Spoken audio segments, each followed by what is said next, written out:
All right, what's going on? What's up? Levels is good. Are we live, bruh? Like my boy Jack Move. Like Jack Move Johnny be saying. Are we live, bruh? What's going on, chat? Let's see. I want to make sure everything's good. And we get right into it. All right, awesome. So it's looking like everything's settled, everything's good, everything's crispy. Chat. What up? What's up, Alfonso? What's up, Super Miguel? What's going on? Logical Nonsense. Southstar, what's up?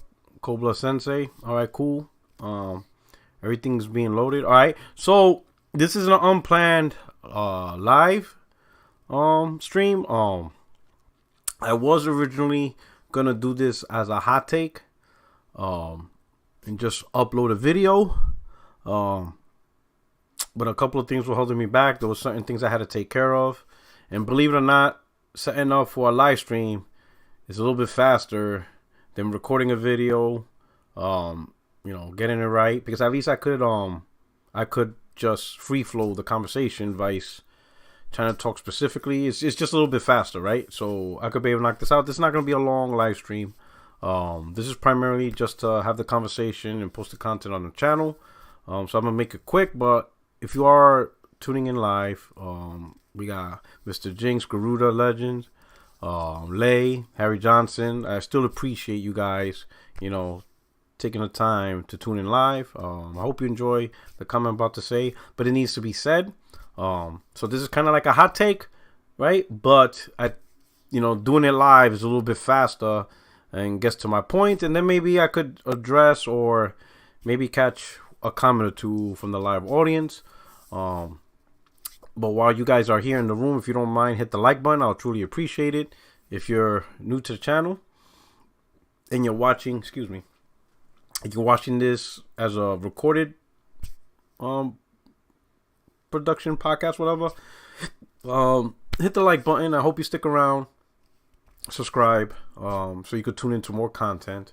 Yeah, I'm back in America. Yeah, good. I've been back for a while. I came back in 2020, right? But let me get right into the topic real quick, because this isn't my normal live and it's kind of late, so I just want to get into it and get down and dirty. So the whole crux of the conversation is Bloomberg gaming journalist, what's his name? Takashi Mochizuki and Debbie Wu. So they released an article talking about how Sony will continue to produce PlayStation 4 consoles as a way for them to deal with PlayStation 5 shortages. So in other words, the title of the article is Sony is dealing with PlayStation 5 shortages by making more PS4s. And then they go into sources saying that this is Sony's plan for people who can't get a PS5, they could get a PS4, and keep them in the ecosystem. And like, for example, one paragraph in the article says the strategy would add about 1 million PS4 units this year to help offset some of the pressure on the company's PS5 production. A figure that will be adjusted in response to demand, the people said. The older consoles, we don't know who the people is, but it says the people said. The older consoles use less advanced chips, it's simpler to make, and provides a budget-friendly alternative to the PS5.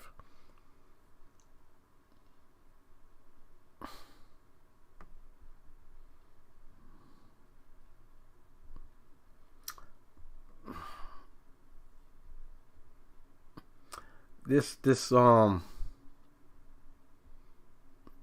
when you read this article, like, none of this, like, this is terrible journalism, because I guarantee they spoke to nobody.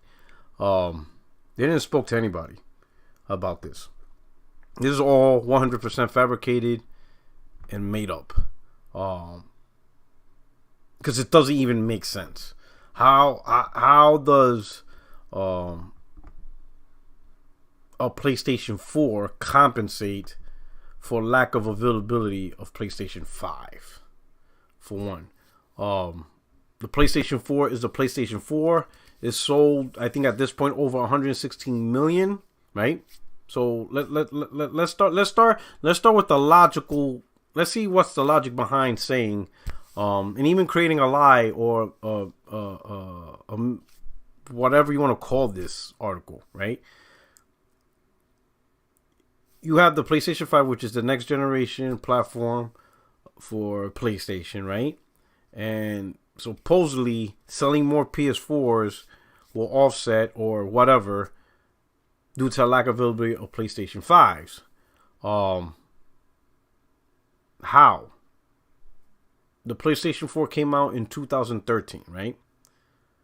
So let's say somebody's looking for a PlayStation 5 now and they can't find it. How is the logic of PlayStation 4 being the console to satisfy the lack of availability of the PlayStation 5 when the PlayStation 4 has been around for, at this point, you could say 9 years? No, 7 years. 7 years was 20. 8 years, yeah, 9 years. Almost, or only, it'll be 9 years this November. So you're telling me a consumer is going out there, can't get a PlayStation 5. So they're going to be like, man, I can't get a PlayStation 5. You know what? I'm going to get me a PlayStation 4 as a, stopgap. Is that really the logic that Bloomberg, these two reports from Bloomberg are trying to tell us? Now, I want you to think about this. In 2022, someone can't get a PlayStation 5. So now, as a stopgap, now in 2022, they're finally going to get a PlayStation 4? So they didn't get a PlayStation 4 when it launched, 2013. They didn't get a PlayStation 4 in 2014. They didn't get a PlayStation 4 in 2015. Okay, you could say they didn't really have the games. Remember that time? Not a lot of games, not a big exclusives, only Bloodborne, whatever. Okay, fine. But in 2016, we're Uncharted, and stuff. Nope. Didn't get a PlayStation 4. Okay. 2017, Horizon Zero Dawn comes out. Still not getting a PlayStation 4. Okay. 2018, Spider-Man and God of War comes out. You're still not getting a PlayStation 4. 2019, Days Gone comes out. Death Stranding. Still not getting a PlayStation 4. 2020, Ghost of Tsushima, The Last of Us 2. You still didn't get a PlayStation 4. But now, 2021, 2022, now you're going to get the PlayStation 4 because you can't find a PlayStation 5. Now, all of a sudden, you're interested in PlayStation. When you ignored the last 8 years of PlayStation, especially during Black Friday, when they were selling PlayStation Slims for $200 with a $50 gift card. At no point were you interested in PlayStation 4. But in 2022, now you're interested in PlayStation 4 because you can't find a PlayStation 5. How does that nonsense even make sense? How does that nonsense even make sense? It doesn't even make sense. So you're trying to get a PlayStation 5, can't find it, so the logic is, well, then you know what? Then I'm going to get a PlayStation 4.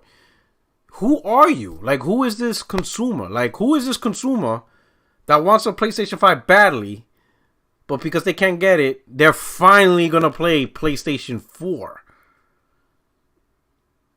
A console that's been out since 2013. Like, who is this consumer? That consumer don't exist, right? The majority of people that want the PlayStation 5 are the ones that already own a PlayStation 4. They already been on the PlayStation 4. They're trying to cut over and move on from PlayStation 4 to PlayStation 5. That's who's going after these consoles. It's not the gamer that never owned the PlayStation 4. Chances are, if you never owned the PlayStation 4, I hardly doubt there could be a few, right? But I hardly doubt you really want a PlayStation 5 at launch, right? There's probably a few, because maybe there's a few things that consumers might find exciting, right? But that would be specific to the PlayStation 5. If you didn't bother getting a PlayStation 4 the last couple of years, but you want a PlayStation 5, it's probably because something about the PlayStation 5 is attracting you that the PlayStation 4 didn't. You see what I'm saying? So that's just a weird thing, right? But let's look at this, right? That's just all viewpoints. Let's look at facts now, because that's really what we need to talk about. Let's just look at the facts behind this situation, okay? So factually speaking, PlayStation has always supported their last gen consoles deep into next gen. Here are some facts. PlayStation 2. We'll start with PlayStation 2. PlayStation 2 actually outsold the PlayStation 3 all throughout 2007 and 2008, right? In fact, PlayStation 2 production ended in 2013. So the PlayStation 2 was still being produced for the entirety of the PlayStation 3 generation.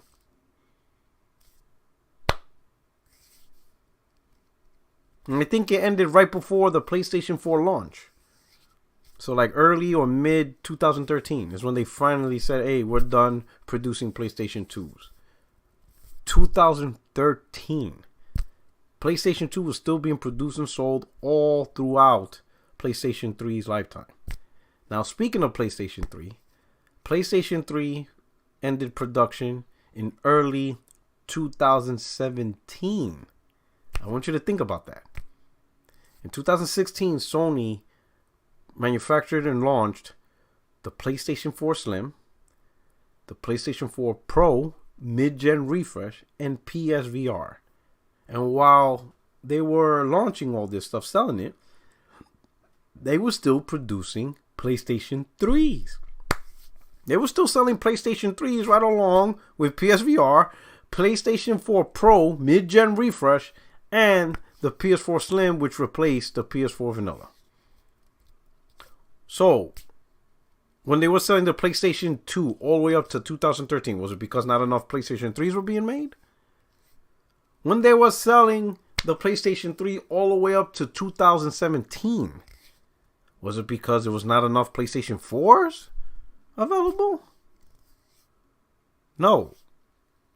The logic doesn't make sense. We've factually seen what Sony does. Sony still continues to push their consoles because, believe it or not, PlayStation is actually a global brand, unlike its competitor Xbox, which is more regional. So more PlayStations are sold in certain markets and more markets. And some markets don't get these consoles day one due to the price and limited availability for the market. So some markets, get their inventory of PlayStations later in the gen. It's just weird. It's how it is. But, some markets, right?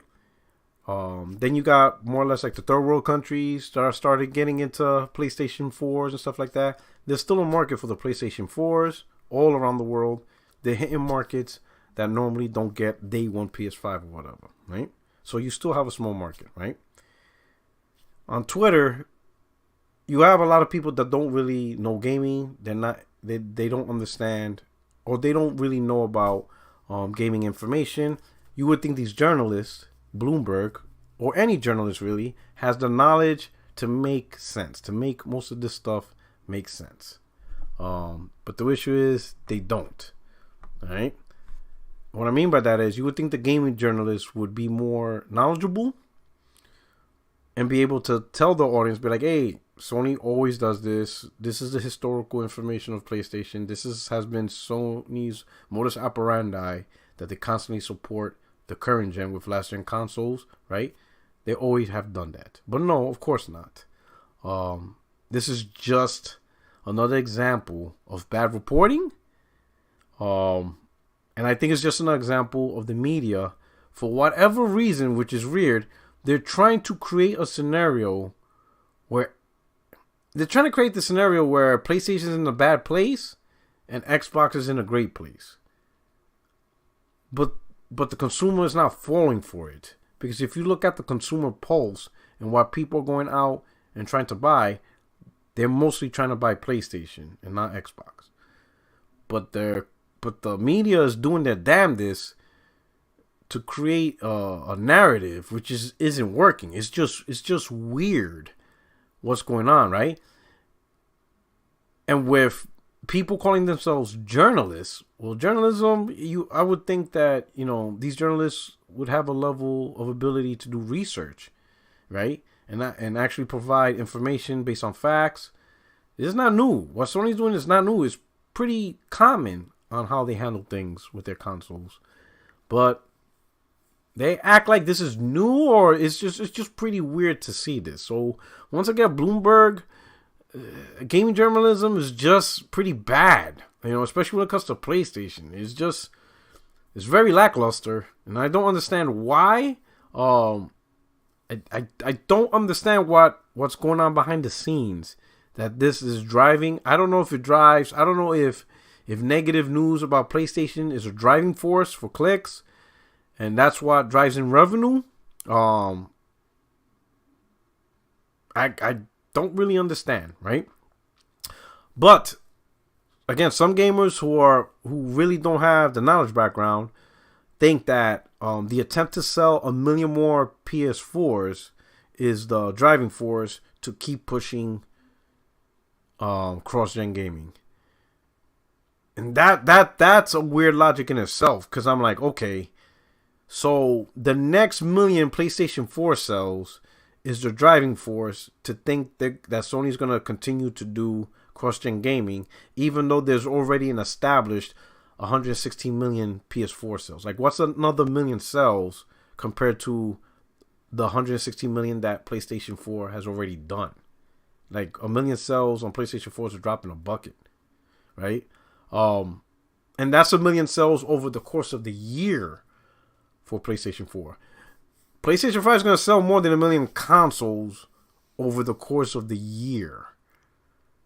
So another million PS4 consoles isn't a driving force. It's actually pretty low for PlayStation, because normally PlayStation, when it was at its height, PlayStation 4, when it's at its height, it was a 15 plus per year selling product, right? It wasn't a product that just sold 1 million in a single year. This is, PlayStation 4 used to sell, I think at one point it sold like 21 million at its highest peak, I think. It was selling a lot. Now it's pretty much 1 million is non-factor. It's not a lot at all. It's like nothing. It's almost diminishing, right? You're talking less than 100K per month worldwide. That's nothing worldwide. A million PS4s being sold worldwide. That's really nothing. That's nickels, right? The big sells is the PlayStation 5, and it's going to be a beast. It's outpacing PlayStation 4, and it's just selling out and still can't keep up with demand, right? So as Sony increased production, it's going to be insane what that console is going to do. So this is just another crazy example of terrible journalism. My advice to these journalists, stop console warring. You guys are not good at it. I understand that console war topics generate a lot of views, a lot of clout, a lot of exposure, especially like on Twitter. People retweeted people for as much as people say, oh, I hate console war, they sure as hell participate. They still love to comment, and they sure as hell like to retweet it. Regardless of how bad they hate it, they still love to be all up in the business, right? It's a very attractive method of gaining views and having people interact with you, right? As much as people hate it. But if you want to be a journalist, you gotta have a little bit more self-respect for yourself and your profession. Because when you use that term, gaming journalism or gaming journalist, there's an expectation that you have a little bit more of knowledge and education, within gaming, right? And that you do your research, and that when you write articles, it's not opinion pieces or these console war pieces. It's more informative and backed up by research. And that's not what we're getting. It's pretty terrible, right? You journalists are trying to console war, and I'm going to be honest, you guys suck at it. It's not entertaining. It's not even funny, because at least, the actual accounts that, do console war information, it's pretty funny, and stuff like that. And, and more well thought out, because, the accounts actually know how to counter war. But you journalists, you guys are really bad at it. Like, it doesn't even make sense. And, It's just bad. So just stay away from it. Stay away from the council war. Do what a journalist really does. You do your research, you get your information, and you provide good information to the public that makes sense.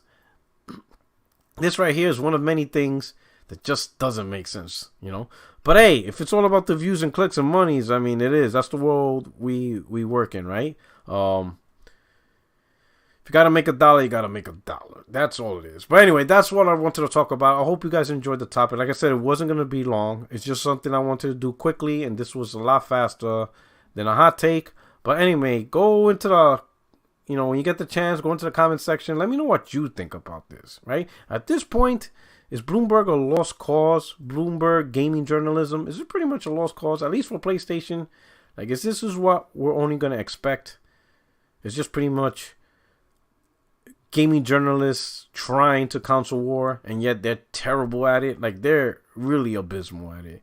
It's really embarrassing. It's trash. Anyway, this is your boy Porter Rock 77. If you're new to the channel, if you're looking at this for the first time, if you're a new viewer, hey, stick around, subscribe, and get more content from me. All right, I would truly appreciate it. At the very least, hit the like button. I hope you enjoyed it, but I really hope that you will stick around. So that we can get more content and updates on what I'm providing. Anyway, this is your boy Porter Rock 77. Your only friend is YouTube streets, and I'm out of here. You guys have a good night. See you later. Peace.